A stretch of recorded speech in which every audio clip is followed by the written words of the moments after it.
Welcome to All For You Stories. Real stories to get you to think different so you can act different. Let's go. Hennessey. The day after drinking all night was always the worst. He hurt people he cared about, and more importantly, being sober allowed him to realize how much he hated himself. He did not want to be this way. He quit drinking every week for the past few years, but none of them lasted past the opportunity to drink again. However, this changed almost 2 years ago when his drinking almost killed a family with a son with a short afro and light brown eyes, just like him. Kenyatta finally stopped talking about quitting and did the work to stop drinking. It took almost a year, but he finally got a month straight. Then 2 months became 3, 3 became 4, and now on Tuesday, it'll be 18 months. Everything about his life has changed, but unfortunately, in the hood, he will always be the same old drunk. No matter how many church services he goes to, how long he prays, or what he does or does not do, he will always be Hennessey. Henny for short. When it comes to beating him down for his past, no one has been more brutal than his baby's mamas. If anyone has refused to see the changes he has made, it is them. His first baby's mama is the worst. There is nothing he can do to fix that relationship. She talks bad about him to anyone who will listen, including his son. Baby mama number 2 has moments when she seems open to him being a different person, but it don't last long. Eventually, every conversation is just like it is with baby mama number 1, a mess. Now baby mama number 3 is the one that gives him some hope. They argue, but at least she does not get in the way of his relationship with his daughter and will at least listen and give him a chance. The idea of forgiveness has been more challenging than not drinking.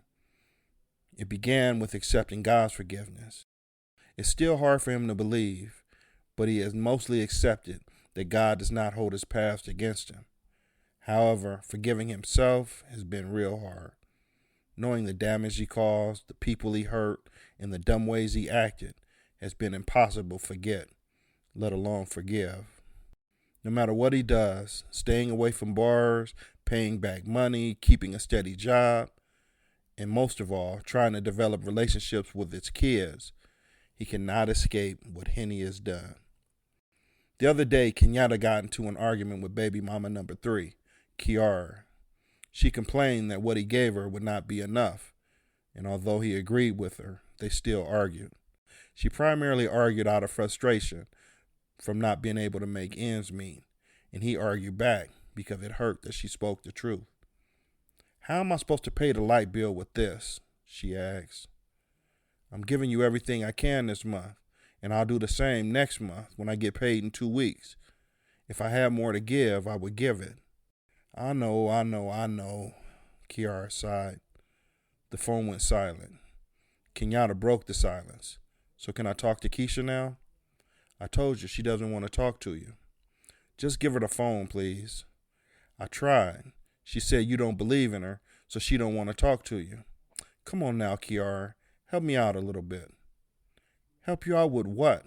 The girl says she wants to play in the WNBA, and you told her she's not good enough." No. That's not what I said. I told her she won't get there if she's not working. She can't say she wants to do something and then not put in the work. We agree on that, right?" "I hear you, but considering your relationship with her, you might not want to have that approach." Kenyatta agreed. He could have gone about it better, but he cannot do anything about it now. "Put her on the phone, please." Kiara stopped talking, and he could hear her walking. A door opened, and Kenyatta heard Kiara speak. "Your dad wants to talk to you." "Tell him I'll call him back." Kenyatta yelled on the phone, "I have to work tonight. I won't be able to talk later." Kiara repeated what he said. Keisha did not respond. Kenyatta waited as long as he could, let out a long sigh, and then spoke. "Well, tell her I'll be at the park in the morning again to practice with her.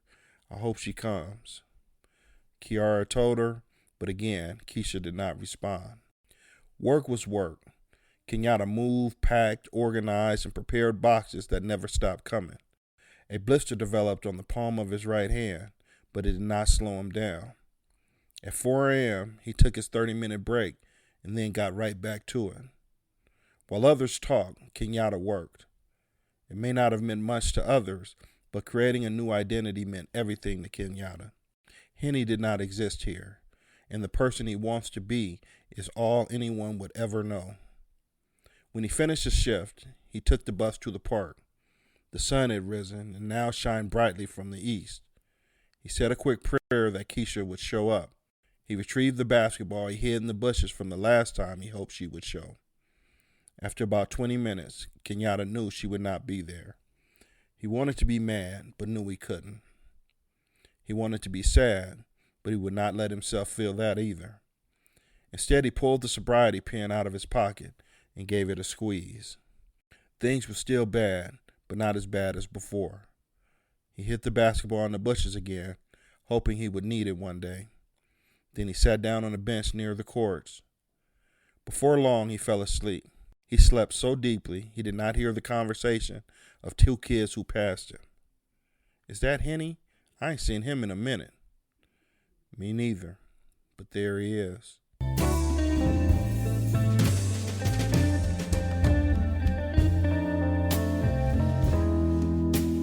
Thank you for listening.